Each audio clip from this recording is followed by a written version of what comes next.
हजरत इब्राहिम के घर में 2 खवातीन हैं, एक आपकी बीवी हैं, एक हजरत हाजरा है। औलाद कोई नहीं, बड़ा मेवा मीठा। घर वही आबाद होता है जिसमें बच्चे रोते हैं, घर होता ही वो है जिसमें बच्चों की चंचनाहट होती है, भिन बनाहट होती है। हजरत इब्राहिम ने एक बच्चा रोते हुए देखा तो आंखों में आंसू आए, कहने लगे रब्बी हबली मिनस सालिहीन, या अल्लाह मुझे भी नेक औलाद अता कर। हजरत सारा ने सुन लिया, कहने लगी इब्राहिम शायद मेरे बतन से तो आपको नसीब नहीं, हाजरा से निकाह कर लो। ना भी हाजरा से निकाह हुआ। अल्लाह तो बड़ा बेनियाज है। रब करीम ने हजरत इस्माइल जैसा खूबसूरत बेटा अता फरमाया। बेटा काला से भी हो तो सीने की ठंडक होता है, पर ये तो वो बेटा है जिसकी पेशानी में नूरे मोहम्मदी चमकता है सल्लल्लाहु अलैहि वसल्लम। हजरत सैयदना इस्माइल इतने खूबसूरत। अब जिस बीवी के यहाँ बेटा था, बैठना उठना भी ज्यादा उसके पास, आना जाना भी उसके पास, तवज्जो उधर हो गई। जनाब सारा रश्क करने लगी। एक दिन कहने लगी इसे छोड़ आ जंगल में, वादी गैर अज़ीज़ा मक्के के पास। भाई एक बेटा आलिम दीन बना लो। कहने लगा रोटी कहाँ से खाएगा? तेरे 5 बेटे हैं, को हाफिज़ कुरान बना, कहते रोटी कहाँ से खाएगा? वो बच्चा भी कहता है मैं कहाँ से खाऊंगा। हजरत इब्राहिम अलैहिस्सलाम तो चंद महीने का बच्चा छोड़ आए, तो कहाँ से रोटी खाई हजरत इस्माइल ने? कहाँ से खाई उनकी अम्मा ने रोटी? भूखे मर जाते हैं ये सारे। मैं बड़ी जिम्मेदारी से कहा करता हूँ कि जितनी खूबसूरत रोटी अल्लाह करीम दीन के खादिमों को अता करता है शायद किसी और के नसीब होती हो, लेकिन हम लोग तवज्जो ही नहीं कर रहे। हमारा शौक ही नहीं बन रहा, हम ये मेहनत ही नहीं कर रहे कि कौम को मुस्तनद उलमा की जरूरत है। इलाकों के इलाके खाली हैं, इधर हमारा मिजाज ही नहीं बन रहा, तवज्जो ही नहीं दीन की खातर। और फिर चले बच्चे तो बात की बात है ना, जो अभी खुद जवान है वो भी तो ये दुआ। एक साहब मुझे कहने लगे मैं दुआ मांग रहा हूँ अल्लाह मुझे बेटा दे तो मैं उसे दीन पे लगाऊंगा। तो मैंने कहा आप भी बूढ़े नहीं हुए, आप खुद ही लग जाए। बेटा तो अभी आएगा तो लगेगा ना, तो आप तो इस वक्त है तो आप तो पहले लगे ना साहब। 2 घंटे तो निकाल के आए, दीन सीखने को काफी है। आप इतनी लंबी सोच रहे हैं कि बच्चा आएगा तो बड़ा होगा तो वो जाएगा तो देखी जाएगी। अभी तो आप हैं तो आप तो आओ। हजरत इब्राहिम ने बच्चा वहां छोड़ा। यहाँ से जो उम्रा करने लोग जाते हैं ना, जो हज करने जाते हैं, उनको पता है कि वहां दुनिया की हर नेमत मिलती है, फिर भी डबल ट्रिपल पैसे लोग जेबों में डाल के जाते हैं। हजरत इब्राहिम जब वहां लेके गए तो कोई इंसान नहीं था, पानी का कतरा नहीं था, 2 किलो खजूर, एक मशकीज़ा। बीवी को थमाया। हमारे घर में हजारों चीजें पड़ी हैं, लेकिन वो जो तवक्कुल है ना वो खत्म हो गया। अल्लाह देगा, हलाल हलाल पे कनात करे, जायज जायज पे भरोसा करे, रब करीम अता करने वाला है, वो मिजाज खत्म हो गया। हजरत सैयदना इब्राहिम अलैहिस्सलाम 2 किलो खजूरें, एक मशकीज़ा पानी का दे करके, और वहां बिठाया आपने अपने बच्चे को और अपनी ज़ौजा जनाब हाजरा को, और बिठा करके ये वापस पलटने लगे तो हजरत हाजरा सलामुल्लाह अलैहा ने आवाज दी, कहा इब्राहिम किसके सहारे पे छोड़ के जा रहे हैं? जहां आबे ज़मज़म का कुआं है ना, जो लोग गए हैं जिन्होंने सफा मरवा की सही की है, सफा मरवा से बाहर निकले ना, सरकार की विलादत का मकाम है, उस जगह पे आबे ज़मज़म का कुआं था। वहां हजरत सैयदना हाजरा को बिठाया, कोई चीज नहीं, कोई दरख्त नहीं, कोई खेत नहीं, कोई पानी नहीं, कोई कुआं नहीं, वहां बिठाया और बिठा करके निकलने लगे तो जनाब हाजरा फरमाने लगी इब्राहिम किसके सहारे पे छोड़ के जा रहे हो? कहने लगे अल्लाह के सहारे पे। तो पाकबाज बीबी ने एक लफ्ज पूछा, कहा इब्राहिम ये मेरे रब का हुक्म है, ये मेरे बस जिनका अकीदा तौहीद मजबूत हो उनके लिए एक जुमला काफी होता है, ये मेरे अल्लाह का हुक्म है? तो जनाब इब्राहिम अलैहिस्सलाम फरमाने लगे हाजरा हाँ रब का हुक्म है। जब ये लफ्ज कहे तो चाहिए था ना हजरत इब्राहिम तसल्ली देते, तो बीबी साहबा तसल्ली देने लगी। अर्ज करने लगी इब्राहिम अगर अल्लाह का हुक्म है तो फिर आप हमारी फिक्र ना करना, अगर ये रब का हुक्म है तो फिर हमारी फिक्र ना करना, जिस रब ने हमें यहाँ तक पहुंचाया है वो हमें कभी भी जाया नहीं फरमाएगा, फिर फिक्र ना करना। हजरत इब्राहिम आ गए, बात आपने सुनी हुई है, इशारा करना मकसूद है। 13 साल में चले मान भी लिया जाए बाज रिवायात की रोशनी में कि आते जाते भी रहे, लेकिन मुकम्मल देखभाल अपने बच्चे की परवरिश में पूरा हजरत इब्राहिम अलैहिस्सलाम का किरदार, सारा किरदार माँ का था। मैं जब खवातीन के बारे में कोई बात करता हूँ तो मैं आपको अक्सर कहता हूँ कि ये सिर्फ बीवी के लिए हुक्म नहीं होता, ये ट्रेनिंग बेटी को देनी है और बहन को देनी है, ये तरबियत करे अपने घर में। मैं तजर्बे की रोशनी में ये बात अर्ज किया करता हूं कि भाई बच्चे बाप के फरमा बरदार उस वक्त होते हैं जब अम्मा उन्हें बाप का फरमा बरदार करती है, और बच्चे बाप के नाफरमान भी तब होते हैं जब अम्मा उन्हें बाप का। मैंने अपने कानों से सुना एक दफा एक बच्चा अपने बाप से कह रहा है आपने तो सारी जिंदगी बाहर गुजार दी, पैसे कमाना कौन सा मुश्किल काम है, दुख सुख तो सारे अम्मा ने बर्दाश्त किए, स्कूलों में वो जाती थी, फलाना काम वो करती थी, फलाना काम। अब ये सोच उसकी जाती तो नहीं, ये उसको दी गई है। और अगर उसको ये सोच दे दी जाए कि अम्मा कहे कि मैं तो अपनों में रही सारी जिंदगी, मैंने तो अपनों में वक्त गुजारा, और तेरा बाप तो कई दफा जनाजे भी नहीं पढ़ सका, उसने तो माँ बाप ऐसे दफन कर दिए, वो अगर ये सोच फराहम करे तो फिर बच्चा बाप का फरमा बरदार होता है। और ये वाली रिवायतें हम बीवी को सुनाते हैं, हालांकि किसको सुनानी चाहिए बोलिए? बहन और बेटी को, बहन और बेटी को सुनाएं ये बातें, उनको समझाएं ताकि आगे जाके वो जो घर तरतीब दे वो घर बड़ा उम्दा और निखरा हुआ हो। हजरत सैयदना इब्राहिम 13 साल के बाद आए, चूंकि घर में अल्लाह तबारक व तआला की दोस्ती का चर्चा था, اللہ تبارک و تعالیٰ کی محبوبیت کا غلبہ تھا 13 سال کے بعد. فلما بالغ معه السعی، بیٹا جب اتنا بڑا ہوا کہ ساتھ چلنے لگا، حضرت ابراہیم نے اپنے بیٹے کو بلا کے کہا بیٹا مجھے خواب آئی ہے، میں تجھے ذبح کر رہا ہوں، تیری کیا رضا ہے؟ تو حضرت اسماعیل کہنے لگے یا ابت افعل ما تؤمر، ابا جی اللہ جیسے حکم دیتا ہے میرے ساتھ ویسے ہی کریں، جیسے اللہ حکم دیتا ہے ویسے ہی بولیے ویسے ہی کریں. حضرت حاجرہ کو کہا کہ ایک دوست نے دعوت کی ہے تو وہاں جا رہے ہیں. بی بی مطمئن ہے، تفصیلات کی ضرورت نہیں، ختم بات، اعتبار ہے، مطمئن ہو گئی.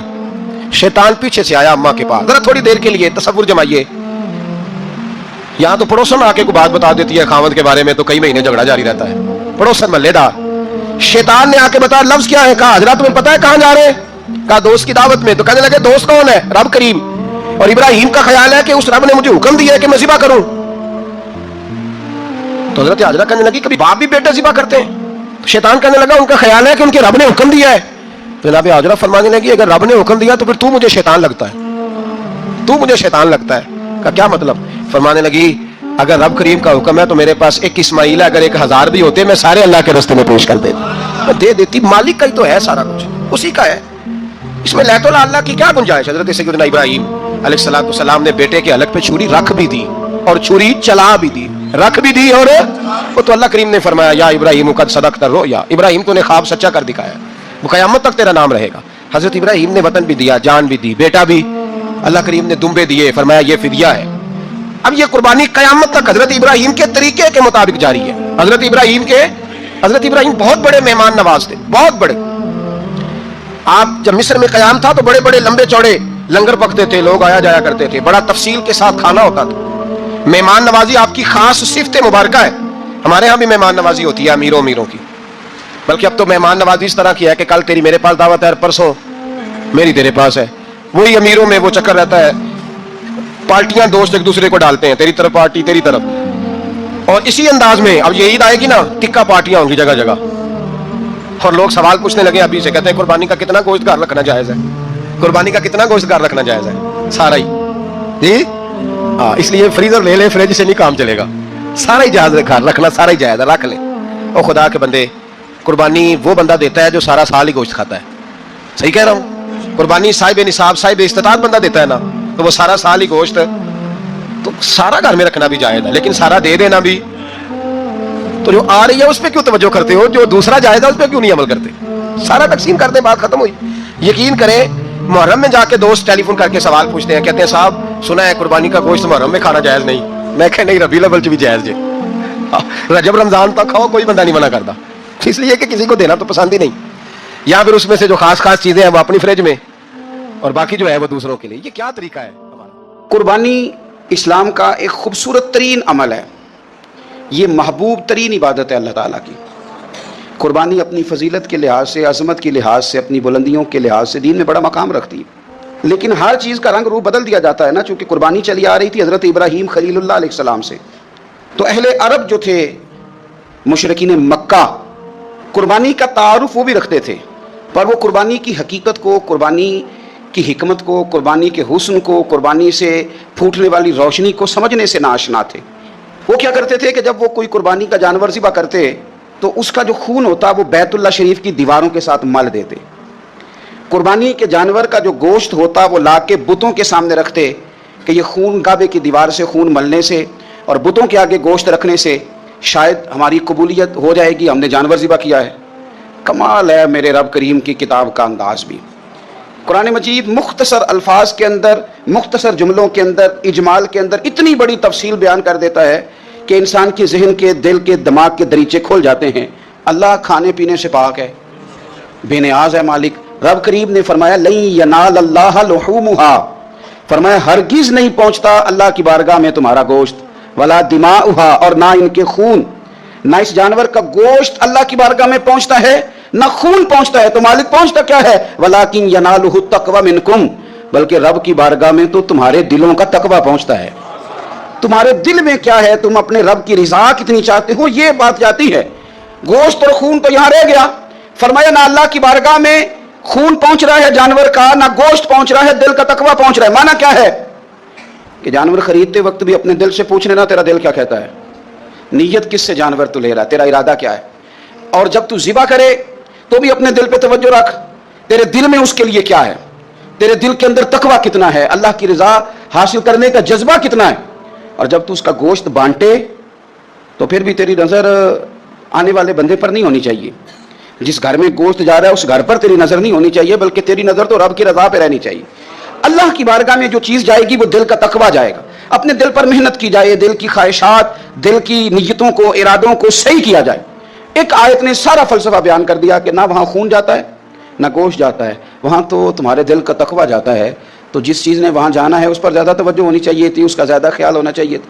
ये फलसफा है कुर्बानी का कि आपकी नीयत क्या है, किसी काम के लिए आपका इरादा क्या है। हमारे यहाँ कुर्बानी के साथ जिस तरह जानवर मुंसलिक है ना, कि कुर्बानी में जानवर होना बड़ा ज़रूरी है और कुर्बानी के लिए पैसे होना बड़ा ज़रूरी है, इसी तरह कुर्बानी के इस सारे सीज़न के अंदर कसाई का भी बड़ा रोल है, उसका भी एक बड़ा किरदार है, वो भी बड़ी अहमियत की हामिल पर्सनैलिटी है इन दिनों में।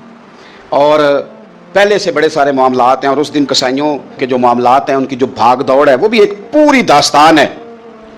चूँकि बहुत सारी जगहों पे उन्होंने जाना होता है और जहाँ वो बैठे होते हैं उनको भी काफ़ी जल्दी होती है कि जल्दी से जानवर ज़िबा हो जाए, जल्दी से गोश्त बन जाए। और जिस जगह उन्होंने बाद में जाना होता है उनके भी 15-15 फ़ोन आ चुके होते हैं। तो वो जो ख़ास इस्लाम हुक्म देता है इस मौके पर, और नबी पाक अलैहिस्सलाम की जो ख़ास नसीहतें और हुजूर ने जो ख़ास एहतियातें बताई हैं वो एहतियातें पूरी नहीं होती। देखें, आप इस फ़लसफ़े को समझें कि कुर्बानी की तारीफ़ ये है कि मखसूस जानवर मखसूस वक्त में अल्लाह की रज़ा के लिए ज़िबा करना है, अल्लाह की रज़ा के लिए। अब ये नहीं है कि आपने फटाफट आओ देखा ना ताओ देखा, जिस तरह की छुरी आपको मिल गई, जिस तरह हो सका बस उसको मार देना है, उसे ज़िबा करना है और अच्छे तरीके से करना है। यह हदीस आपको सियासत्ता में मिलेगी, मुस्लिम शरीफ में मिलेगी, अबू दाऊद शरीफ में मिलेगी। हज़रत शद्दाद बिन औस रज़ियल्लाहु ताला अन्हु हदीस के रावी हैं। नबी पाक सल्लल्लाहु ताला अलैहि वसल्लम ने फरमाया, एहसान करना अल्लाह ने फ़र्ज़ किया है हर चीज़ पर, मालिक ने हर चीज़ पर एहसान करना फ़र्ज़ किया है। तो फरमाया जब तुम ज़िबा करो तो अच्छे तरीके के साथ ज़िबा करो, छुरी को तेज़ करो, और फरमाया ज़िबा होने वाले जानवर को आराम पहुँचाओ, अच्छे तरीके से ज़िबा करो, छुरी तेज़ हो, उसे आराम हो, उसे तकलीफ़ ना पहुँचाओ, अच्छे तरीके से ज़िबा करो, उसे ठंडा हो लेने दो, फिर उसकी खाल उतारी जाए, थोड़ी एहतियात की जाए, अच्छे तरीके से चीज़ों को लिया जाए। आप देखिए हुजूर एक बात करते हैं लेकिन सोच के धारे बदल के रख देते हैं। रसूल करीम सल्लल्लाहु अलैहि वसल्लम गुजर रहे थे तो एक शख्स ने बकरी के पहलू पर पैर रखा हुआ था और वो छुरी तेज़ कर रहा था। बकरी को उसने गिराया हुआ है, लिटाया हुआ है और पहलू पर पैर रखा हुआ है और साथ साथ वो छुरी तेज़ कर रहा है। तो नबी पाक सल्लल्लाहु अलैहि वसल्लम ने क्या खूबसूरत बात इरशाद फरमाई। हुजूर अलैहिस्सलाम फरमाने लगे, तुम इससे दो मौतें देना चाहते हो, दोहरी तकलीफ में गोया तुम मुब्तला करना चाहते हो, इसके सामने ही तुम छुरियां तेज कर रहे हो। हुजूर फरमाने लगे, दो मौतें देना चाहते हो, चाहिए था कि पहले से ये सारे औजार तुम्हारे तैयार होते तो उस दिन किसी एमरजेंसी का शिकार ना हो। 3 दिन शरीयत ने इसीलिए तो रखे थे, इसीलिए तो वक्त रखा था। आप इस तरह का कोई माहौल ना बनाएं जिससे जानवर को भी तकलीफ हो, अजियत हो। मैंने कहा कि मेरे करीम फरमाते हैं रब ने हर चीज़ पर एहसान करना फ़र्ज़ किया, अच्छे तरीके से ज़िबा करें, छुरी को तेज़ करें, जानवर को आराम